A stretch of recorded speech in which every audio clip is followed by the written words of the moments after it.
interview that really caught my attention. Baguio. He was meeting with his staff. And he told the staff, anong gagawin natin? You hold and you serve the highest position in the Republic of the Philippines and you fucking do not know any basic, prepared, pre-planned contingency plan when it comes to calamity na hindi naman bago dahil taon-taong binabaha at binabagyo ang Pilipinas. Kailangan nating i-remind ang ating mga sarili, it's not just about the fucking 500 billion flood control project. PhilHealth funds, 89 billion. Kung hindi lang sila na-stop ng Supreme Court, they could have taken the entire money from the Filipino people.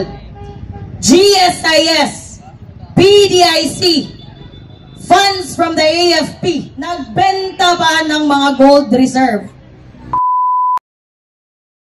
Dito tayo sa Raha Sulaiman, 2 p.m. By 10 p.m., pupunta tayo sa pinakamagandang bahay sa Forbes Park, sa Buendia Exit. Samahan niyo kami. Sama-sama tayo.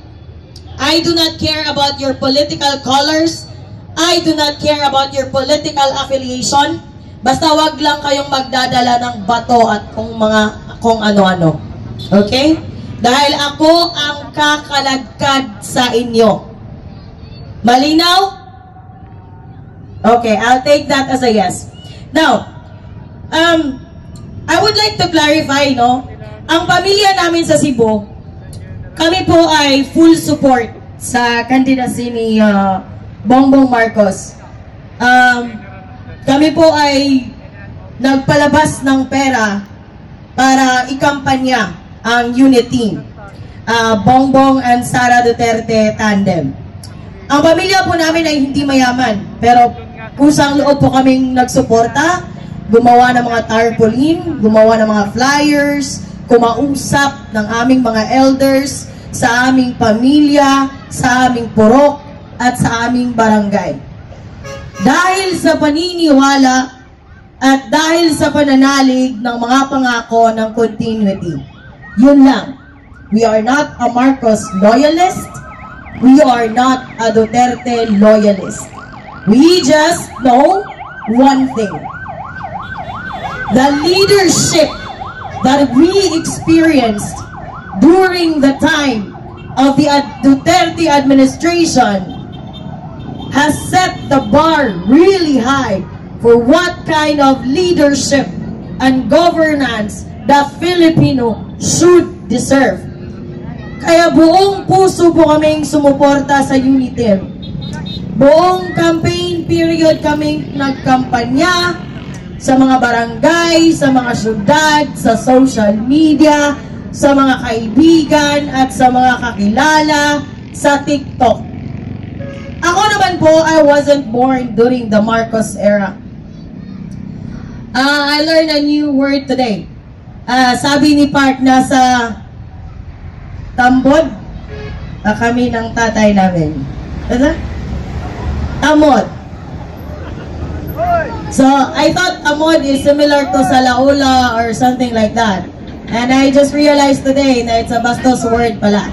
So, yeah. During the Marcos era, nasa tamod pa kami ng tatay namin.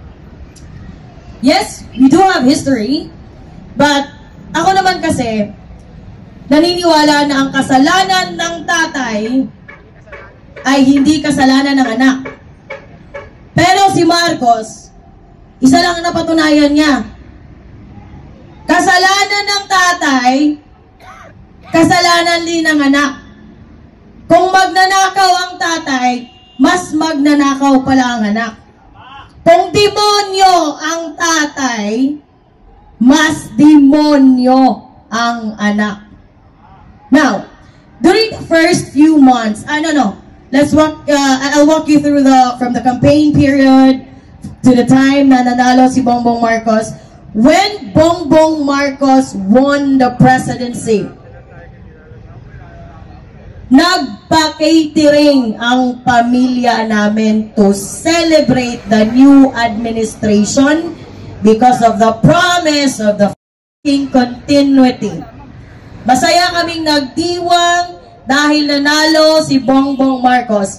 First few months, meron na kaming naririnig na ganito, ganyan, Maharlika funds, ganito, ganyan, mga rumors ng pagnanakaw, incompetence. And I was like, you know, we were just gaslighting ourselves. It's just a few months. You know, who are we to judge? Ang daming problema sa Pilipinas. Hindi madali maging presidente, hindi madali maging isang leader ng isang bansa na watak-watak, literally and figuratively. So yeah, hinayaan namin, we give it a chance, umasa kami na, you know, in the coming few months, he would come around and he would perform. Unfortunately, patong ang kabubuhan ng bogo nga presidente. First interview that really caught my attention, Bagyo. He was meeting with his staff and he told the staff, anong gagawin natin?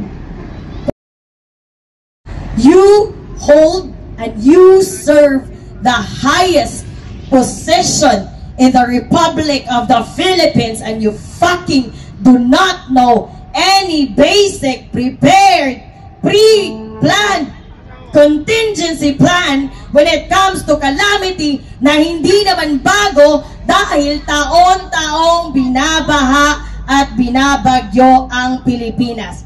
Okay. Maybe he just woke up tired. I do not know. And then another thing came, and another thing, and another thing, and another thing. Then came the expose of the former President Rodrigo Duterte. He came up with a list. Ang ingay-ingay natin sa 500 billion flood control projects. It is just the tip of the iceberg. Kailangan nating i-remind ang ating mga sarili, it's not just about the 500 billion flood control project. Let me go through the specifics again. PhilHealth funds, 89 billion. Kung hindi lang sila na-stop ng Supreme Court, they could have taken the entire money from the Filipino people. GSIS, PDIC, funds from the AFP. Nagbenta ba ng mga gold reserve? Alam nyo ba ang normal na ginagawa ng ibang bansa? They are stocking and they are hoarding gold reserves. Kasi, for one reason, one very important reason, that will be your backup for your country's currency. Yan ang backup ng pera, ng value ng pera ng bansa nyo. Pero itong si Marcos, binenta. Nakaw dito, nakaw doon, nakaw again, nakaw today, nakaw tomorrow. Wala nang ibang ginawa. Magnakaw, mag-drug addict, magnakaw, mag-drug addict, magnakaw. Ngayon, kung wala tayong gagawin, hindi lang ang bukas nyo ang mananakaw. Pati ang mga pangarap nyo. Pati ang bukas ng mga magiging apo nyo. At pati ang magiging buhay ng mga anak nyo. And worst case scenario, maging ang ating mga buhay kapag tayo ay naging pangalawang Ukraine. Kaya tumaya na tayo. Itodo na nato. It's now or never. It's do or die. Tomorrow, October 12, dito sa Raha Sulaiman, papuntang Forbes Park, walang uuwi hanggat walang bumabagsak. Bumababa pala.